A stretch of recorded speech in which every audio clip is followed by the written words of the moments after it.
I would like to welcome back all of you to the last 2 weeks of the Solar Energy course. So far, you have seen the basic principles of semiconductor-based solar cells, the operation and design of solar cells, the various PV technologies, solar thermal concepts, and even novel state-of-the-art concepts like solar fuels. In this video, I will briefly explain what to expect from the last 2 weeks of this course.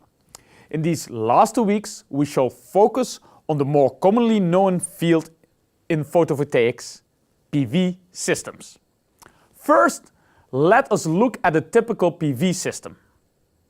Here, I show a grid-connected PV system.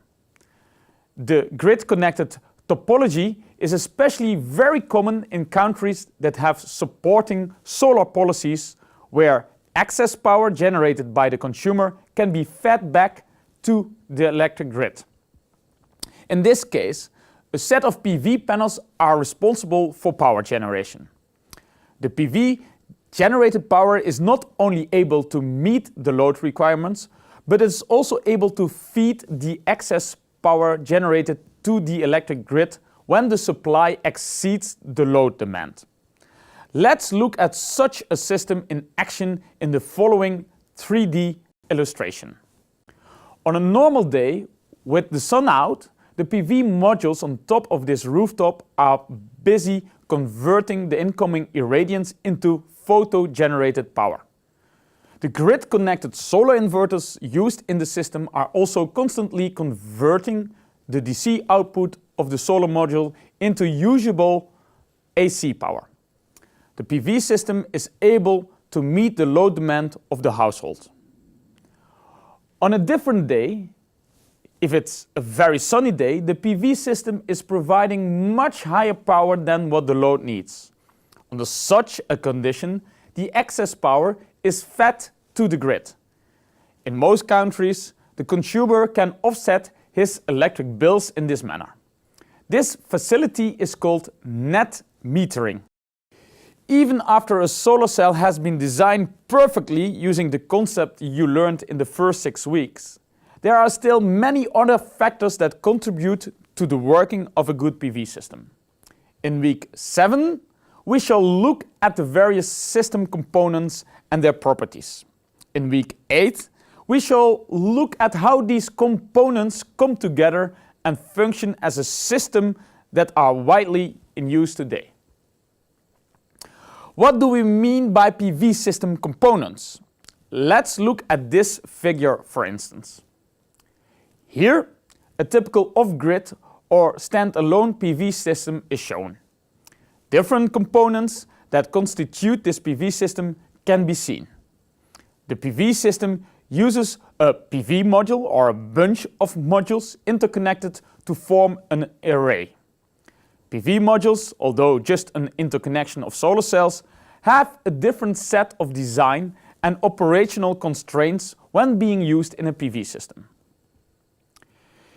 Is it just enough that we place the PV modules randomly on the rooftop?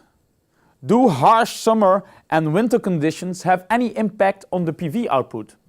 We shall learn more about all these in the next block. You can also see a battery that is responsible for storing the excess energy. The stored energy can be used when the PV generated power is not enough to meet the load demand. In order to ensure the electrical specifications of the battery are being respected by the rest of the circuit, a charge controller is used. An inverter is used to convert the DC power into usable AC power for the required application. All these PV system components and important concepts like maximum power point tracking will be discussed this week. By putting together these components, we can get different topologies for PV systems.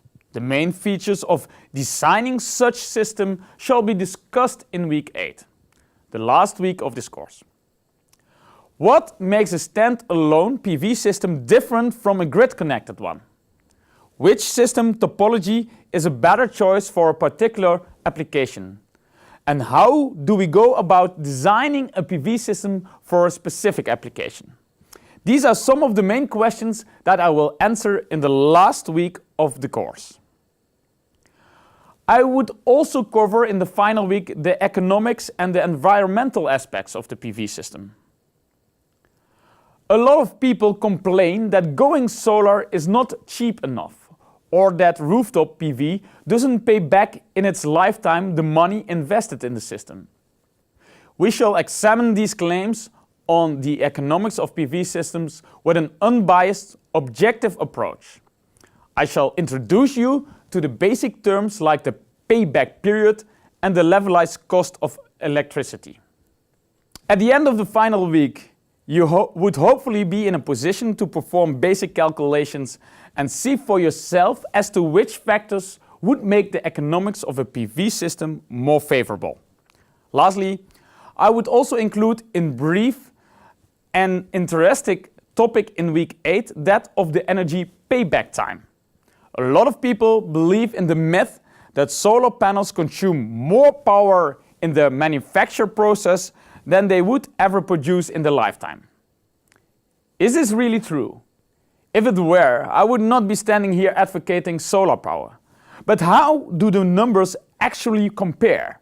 That is something we will see in the final week of this course. So, are you ready for the last and the most interesting 2 weeks of this course? Then, see you back in the next block.